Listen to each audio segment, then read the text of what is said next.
بسم اللہ الرحمن الرحیم۔ آج ہم ایک ایسی سلطنت کے بارے میں بات کریں گے جس سلطنت کا بادشاہ ہوا میں سفر کیا کرتا تھا، اور ایک ایسی حسین و جمیل ملکہ جو جنات کی اولاد میں سے تھی۔ یہ اپنی سلطنت کی سب سے خوبصورت ملکہ تھی جس کی قوم آگ اور سورج کی پوجا کیا کرتی تھی۔ دنیا کی یہ سب سے انوکھی اور عجیب و غریب سلطنت اللہ تعالیٰ نے کس کو عطا کی تھی، اور اس بادشاہ کے پاس ایسی کون سی طاقت تھی جس کی وجہ سے دنیا کی تمام مخلوقات اس کی تابع تھی، اور یہ حسین و جمیل ملکہ کون تھی، اور اس کی قوم آگ اور سورج کی پوجا کیوں کیا کرتی تھی، اور پھر کس طرح اللہ تعالیٰ نے اس ملکہ کو ہدایت دی اور یہ کس طرح اللہ تعالیٰ کی وحدانیت پر ایمان لے آئی۔ دنیا کی تاریخ میں 4 ایسے بادشاہ گزرے ہیں جن کو اللہ تعالیٰ نے پوری روح زمین پر بادشاہت عطا فرمائی تھی، اور ان چاروں بادشاہوں میں سے سب سے انوکھی بادشاہت اللہ تعالیٰ نے اپنے پیارے پیغمبر حضرت سلیمان علیہ السلام کو عطا فرمائی تھی۔ حضرت سلیمان علیہ السلام اللہ تعالیٰ کے برگزیدہ پیغمبر ہیں۔ اللہ تعالیٰ نے جنات، پریوں، انسانوں اور تمام مخلوقات کو حضرت سلیمان علیہ السلام کے تابع کیا تھا، یہاں تک کہ ہوا بھی آپ علیہ السلام کے حکم سے چلا کرتی تھی۔ حضرت سلیمان علیہ السلام جانوروں، چرند پرند، ہر قسم کی مخلوقات کی بولیاں جانتے تھے۔ ایک مرتبہ حضرت سلیمان علیہ السلام کہیں جا رہے تھے کہ انہوں نے ایک چڑا دیکھا جو چڑیا کے گرد چکر لگا رہا تھا۔ آپ علیہ السلام نے اپنے اصحاب سے فرمایا کہ تم جانتے ہو یہ چڑا کیا کہہ رہا ہے؟ اصحاب نے عرض کی، اے اللہ کے نبی، آپ علیہ السلام بہتر جانتے ہیں۔ آپ علیہ السلام نے فرمایا کہ یہ چڑیا کو اپنی خواہش بیان کر رہا ہے اور کہہ رہا ہے کہ مجھ سے شادی کر لو، تم دمشق کے جس بالاخانے میں چاہو گی میں تمہیں وہیں رکھوں گا۔ پھر سلیمان علیہ السلام نے فرمایا کہ دمشق کے بالاخانے پتھروں کے بنے ہوئے ہیں، ان میں کوئی نہیں رہ سکتا، ہر ایسا پیغام دینے والا جھوٹ ہی بولتا ہے۔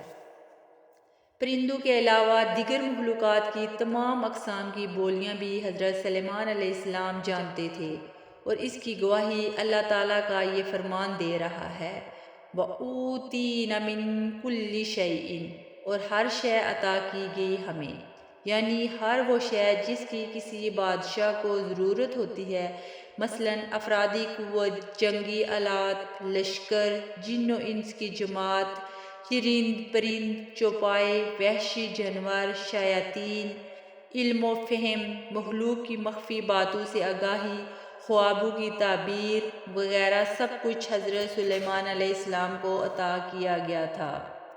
حضرت سلیمان علیہ السلام کا تخت ہوا میں اڑا کرتا تھا، اور آپ علیہ السلام کئی مہینوں کا سفر ایک دن میں طے کرتے تھے۔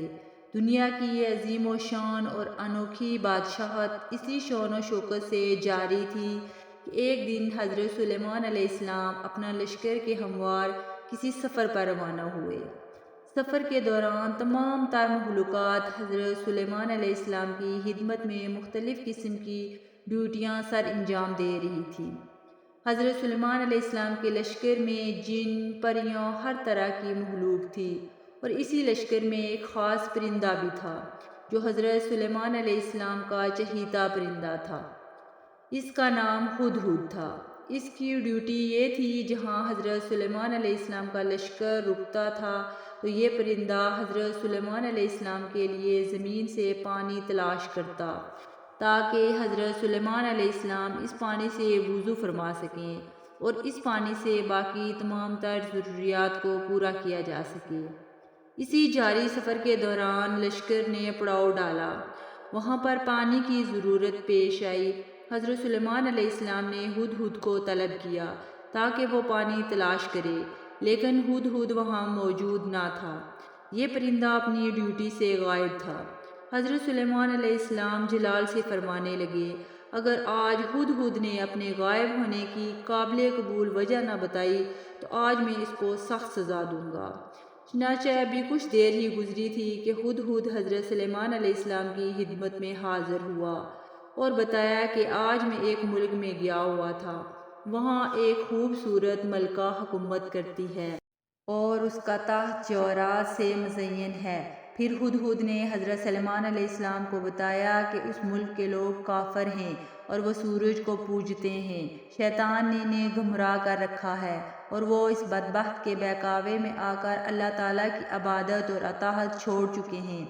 اللہ تعالیٰ زمین اور آسمان کا مالک ہے اور ہر ظاہر و باطن آگاہ ہے، اور وہ اسے چھوڑ کر سورج کو اپنا خدا بنا بیٹھے ہیں۔ حضرت سلیمان علیہ السلام نے جب ہدہد کی باتوں کو سنا تو ملکہ سبا کے نام ایک مکتوب بھیجا، جس میں اسے اللہ اور اس کے نبی کی اطاعت کی تلقین کی۔ اسے حکم دیا کہ وہ اور اس کی قوم اللہ کی عبادت کریں اور اس کے نبی کی پیروی کریں۔ ملکہ سبا سے کہا کہ وہ مجھ سے بلند نہ ہو اور ہر ترمی چھوڑ کر میرے احکامات کو مانے بغیر کسی تردد اور دیر کے میرے پاس پہنچے۔ جب ہدہد اس مکتوب کو لے کر ملکہ سبا کے پاس پہنچا تو اس وقت سے لوگوں نے مکتوب بھیجنے کا طریقہ ایجاد کیا۔ ہدہد جب یہ مکتوب لے کر ملکہ سبا کے محل میں پہنچا تو وہ اس وقت اکیلی بیٹھی ہوئی تھی۔ ہدہد نے مکتوب اس کی خلوت گاہ میں پھینک دیا اور پھر ایک کونے میں بیٹھ کر ملکہ کے جواب کا انتظار کرنے لگا۔ ملکہ نے مکتوب پڑھا تو اپنے وزراء اور مشیروں کو اکٹھا کیا اور ان سے کہا کہ میری جانب ایک عزت والا مکتوب آیا ہے۔ پھر اس نے مکتوب کو پڑھ کر سنایا اور اپنے وزراء اور مشیروں سے اس معاملے میں رائے طلب کی اور کہا کہ میں اس معاملے میں خود سے کوئی فیصلہ نہیں کرنا چاہتی اور تمہارے مشوروں سے ہی کوئی فیصلہ کروں گی۔ وزراء اور مشیروں نے ملکہ سے کہا کہ ہم طاقتور ہیں اور دشمن سے مقابلہ کرنے کی طاقت رکھتے ہیں۔ اگر ملکہ چاہے تو ہم ان سے لڑنے کی صلاحیت رکھتے ہیں۔ بس اب فیصلہ ملکہ نے کرنا ہے کہ ہمیں کیا کرنا چاہیے۔ وزراء اور مشیروں نے اپنی فرمانبرداری کا ثبوت دیا اور ملکہ کو اس بات کا یقین دلایا کہ اگر ملکہ چاہے تو وہ اپنی طاقت اور قوت کا اظہار کر سکتے ہیں۔ ملکہ کی رائے کو اس لیے فوقیت دی گئی کیونکہ ملکہ جانتی ہے کہ مکتوب بھیجنے والا کوئی عام شخص نہیں، وہ اسے ہرگز مغلوب نہیں کر سکتی۔ اللہ کے نبی کی مخالفت مول لینا اس کے بس کی بات نہیں اور نہ ہی وہ اللہ کے نبی کو دھوکہ دے سکتی ہے۔ چنانچہ اس نے وزیروں اور مشیروں سے کہا کہ وہ بادشاہ بہت طاقتور اور زور آور ہے، اگر وہ بادشاہ ہم پر غالب آ گیا تو اس کا وبال بھی مجھ پر ہوگا۔ اور پھر ملکہ سبا نے کہا کہ میں اس کی جانب ایک تحفہ بھیجتی ہوں اور دیکھتی ہوں کہ قاصد کیا جواب لے کر لوٹتا ہے۔ شاید ہماری جانب سے بھیجے گئے طائف سے وہ نرمی کی جانب مائل ہو جائیں، اور وہ اس حقیقت سے بے خبر تھی کہ حضرت سلیمان علیہ السلام اس کے تحفے کو قبول نہیں کریں گے۔ پھر وہ اس حقیقت سے بھی بے خبر تھی کہ چونکہ وہ کافر ہے، اگر انہوں نے دعوت حق کو رد کیا تو حضرت سلیمان علیہ السلام اور ان کا عظیم الشان لشکر ان کو شکست دینے کی قوت رکھتا ہے۔ پھر جب ملکہ سبا کا قاصد تحفہ لے کر حضرت سلیمان علیہ السلام کے پاس پہنچا تو آپ علیہ السلام نے اس کے قاصد سے فرمایا، کیا تم مال کے ذریعے میری مدد کرنا چاہتے ہو؟ حالانکہ اللہ تعالیٰ نے مجھے جو دیا ہے وہ اس سے کہیں بہتر ہے۔ حضرت سلیمان علیہ السلام نے ملکہ سبا کے قاصد کو مخاطب کرتے ہوئے فرمایا کہ لوٹ جاؤ اور ہم تمہاری جانب ضرور لشکر کشی کریں گے اور تم ہمارے لشکر کا مقابلہ ہرگز نہ کر سکو گے، اور ہم ضرور تمہیں تمہارے ملک سے ذلیل و خوار کر کے نکالیں گے۔ تمہارے ان طائف کی ہمارے نزدیک کوئی حیثیت نہیں ہے اور میرے پاس مال و زر کی کچھ کمی نہیں ہے۔ میں تمہاری جانب ایک لشکر عظیم بھیجنے والا ہوں جس کو روکنے کی تم صلاحیت نہیں رکھتے ہو۔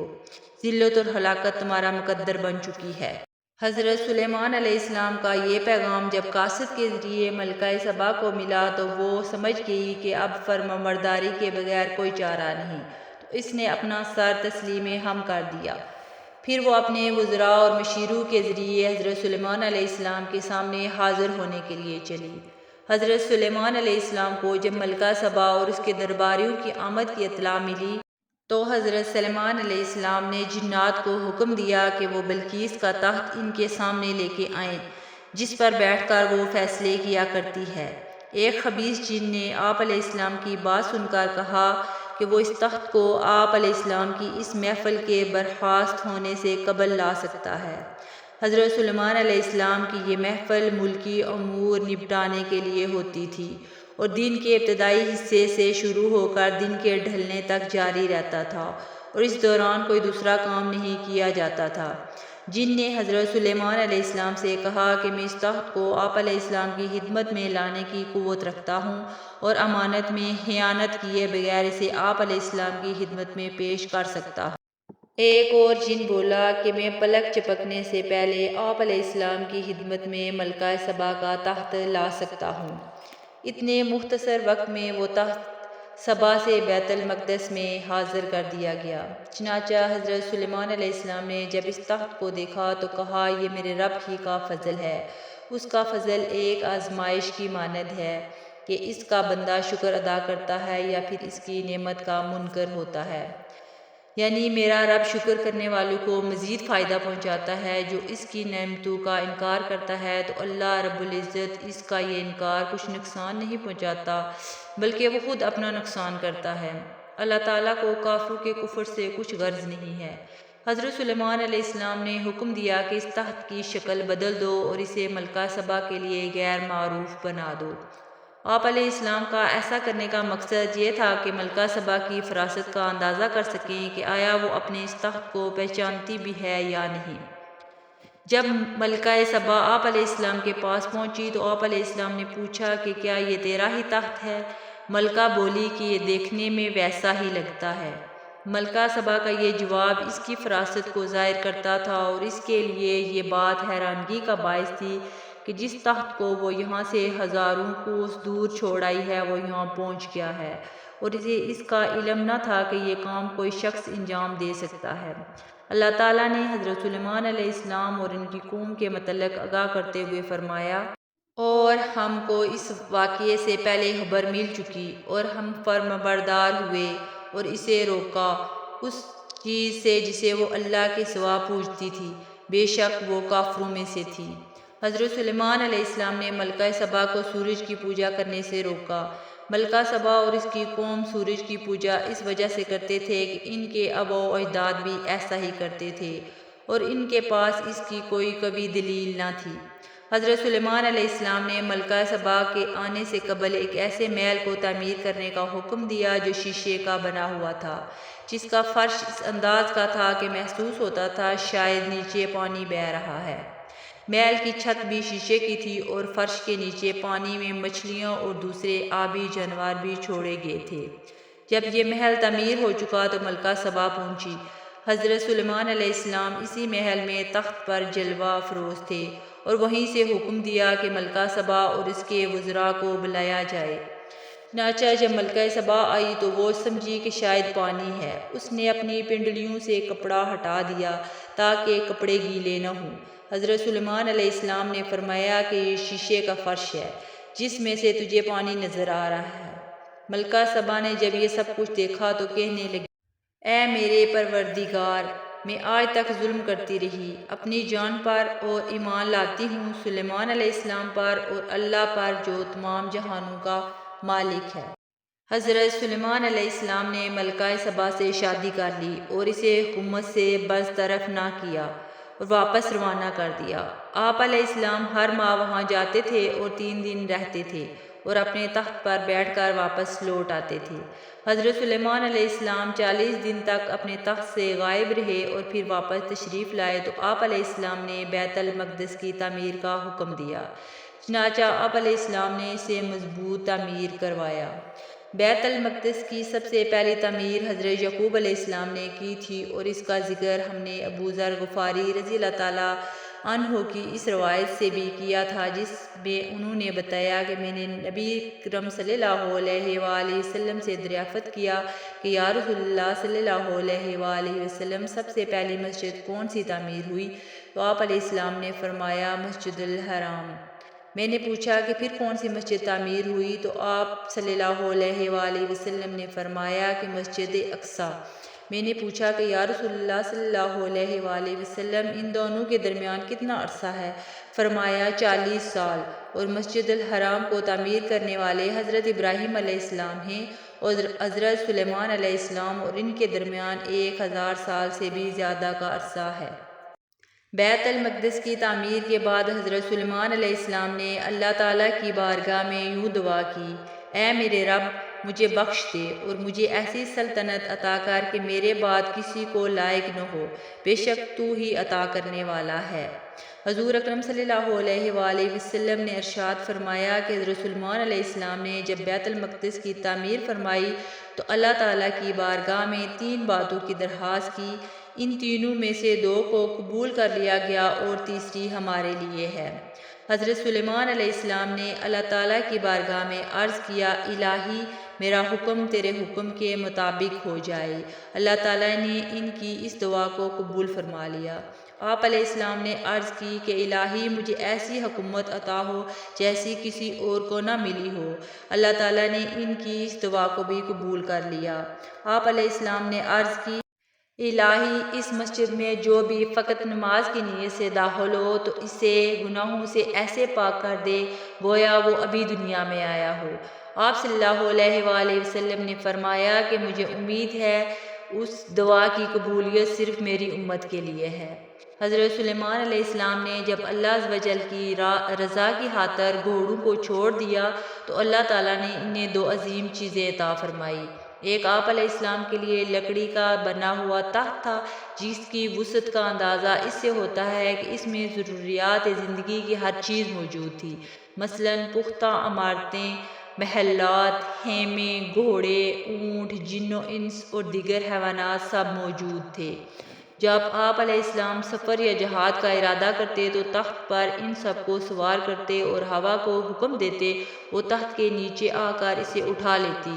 تخت زمین و آسمان کے درمیان رواں ہو جاتا، ہوا کو حکم ہوتا کہ وہ سکون سے چلے اور اگر کہیں جلدی پہنچنے کا حکم ہوتا تو وہ تیز چلتی اور لمحوں میں اس مقام پر پہنچا دیتی تھی۔ دن کے ابتدائی حصے میں آپ علیہ السلام بیت المقدس سے روانہ ہوتے اور 1 مہینے کی مسافت پر موجود شہر پہنچ جاتے اور شام تک وہیں قیام کرتے اور شام کو واپس بیت المقدس لوٹ آتے تھے۔ حضرت سلیمان علیہ السلام کے پاس ایک ایسی انگوٹھی تھی جس پر اللہ تعالیٰ کا نام لکھا ہوا تھا، جس کی وجہ سے تمام تر مخلوقات حضرت سلیمان علیہ السلام کی تابع تھی۔ اللہ تعالیٰ نے حضرت سلیمان علیہ السلام کے لیے جنوں کو ان کے تابع کر دیا۔ حضرت سلیمان علیہ السلام جیسا چاہتے ان سے کام لیتے تھے اور وہ آپ علیہ السلام کی فرمانبرداری کے علاوہ کچھ نہ کر سکتے تھے، نہ ہی بغاوت کی کوئی راہ ان کے لیے ہوتی تھی۔ اگر وہ آپ علیہ السلام کی اطاعت سے انکار کرتے تو ان کے لیے دردناک بھڑکتی ہوئی آگ کا عذاب تھا۔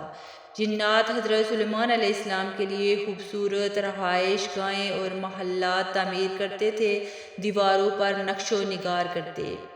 حضرت سلیمان علیہ السلام کی ازواج کی تعداد 1000 تھی، ان میں 700 عورتیں نکاح میں اور 300 خفیہ تھیں، یعنی 300 آزاد اور 700 لونڈیاں تھیں۔ حضرت سلیمان علیہ السلام کو اللہ تعالیٰ نے بے شمار نعمتوں سے نوازا تھا۔ آپ علیہ السلام ایک وسیع مملکت کے حاکم تھے اور آپ علیہ السلام کا لشکر اپنی کثرت کی وجہ سے مشہور تھا۔ اللہ تعالیٰ نے جب حضرت سلیمان علیہ السلام کو دنیاوی بلائیوں سے سرفراز فرما دیا تو ان سے فرمایا کہ آخرت میں ان کے لیے بہترین اجر ہے اور اس کے علاوہ قرب خاص بھی انہیں نصیب ہوگا۔ حضرت عبداللہ بن عباس رضی اللہ تعالیٰ عنہما سے مروی ہے کہ حضور نبی اکرم صلی اللہ علیہ وآلہ وسلم نے فرمایا کہ حضرت سلیمان علیہ السلام نماز ادا فرما رہے تھے کہ انہوں نے ایک درخت کو اگتے دیکھا۔ آپ علیہ السلام نے دریافت کیا کہ اے درخت تیرا نام کیا ہے؟ اس نے اپنا نام بتا دیا۔ آپ علیہ السلام نے پوچھا کہ تیرا مقصد کیا ہے؟ کیا تو خوراک کے لیے ہے یا دعا کے لیے؟ اس نے بتایا کہ میں فلاں مقصد کے لیے ہوں۔ آپ علیہ السلام نے فرمایا کہ اگر تو خوراک کے لیے ہے تو اگا رہے اور اگر دعا کے لیے ہے تو بڑھتا رہے۔ اسی دوران آپ علیہ السلام نے نماز کی حالت میں ایک اور درخت کو دیکھا۔ آپ علیہ السلام نے اس کا نام دریافت کیا تو اس نے کہا کہ میرا نام حروب ہے۔ آپ علیہ السلام نے دریافت کیا کہ تو کس مقصد کے لیے ہے؟ اس درخت نے کہا کہ میں اس گھر کو خراب کرنے کے لیے ہوں۔ حضرت سلیمان علیہ السلام نے بارگاہ الہی میں عرض کی، الہی میری موت کا راز جنات سے پوشیدہ رکھنا تاکہ انسان جان سکیں کہ جنات کو غائب کا علم نہیں ہے۔ پھر آپ علیہ السلام نے لکڑی چھیل کر عصا بنایا اور اس پر ٹیک لگا لی۔ 1 سال تک آپ علیہ السلام اس عصے کے سہارے کھڑے رہے اور جنات اپنے کام میں مشغول رہے۔ زمین نے عاصے کو کھا لیا تو آپ علیہ السلام گر پڑے۔ اس وقت انسانوں اور جنات کو معلوم ہوا۔ اسی کے متعلق اللہ تعالیٰ نے فرمایا کہ اگر جنات کو علم ہوتا تو وہ یوں ہواری کے عذاب میں مبتلا نہ ہوتے۔ حضرت سلیمان علیہ السلام کی عمر 52 برس تھی اور آپ علیہ السلام 40 سال تک بادشاہ رہے۔